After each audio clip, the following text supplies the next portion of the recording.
You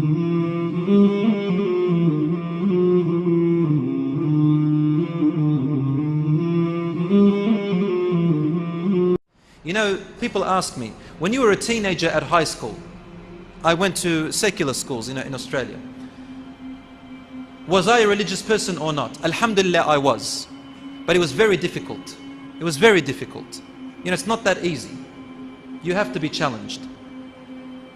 I went in year 7 and year 8, and the students who were there, they bullied me.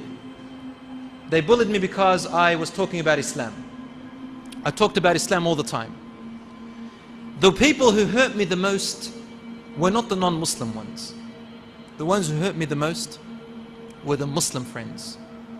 I used to be friends with them in primary, but there was no Islamic schools in high school. When we went in, they couldn't identify themselves as Muslims. And when I came around, they avoided me.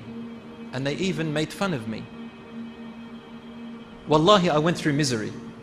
As a young child, it's like a prison, but without the lethal side of it. Teenagers, they go through a lot, man. Wallahi, I feel sorry for them sometimes, because they go through a very big hardship. As a teacher, I counsel them every day. It's very difficult for them what they go through.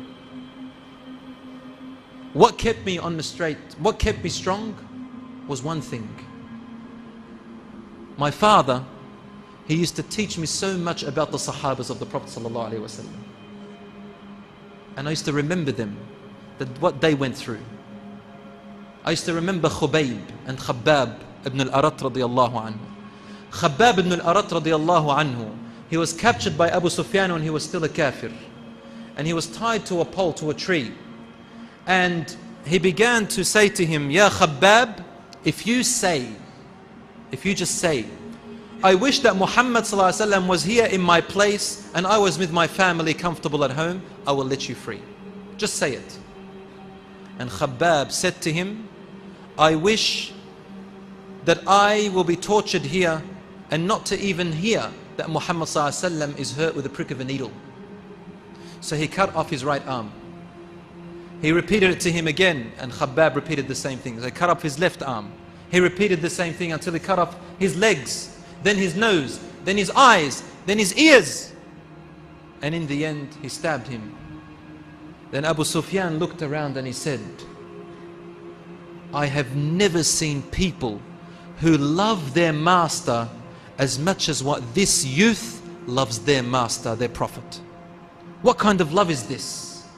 They stood firm with their identity, and they are our greatest role models. Allah has left them. If I ask the youth, how many celebrities do you know? MashaAllah, they count 100 just by sitting there. How many Sahabas do you know? Read about them, my brothers and sisters. Wallahi, they are something beyond this world. Something beyond this world.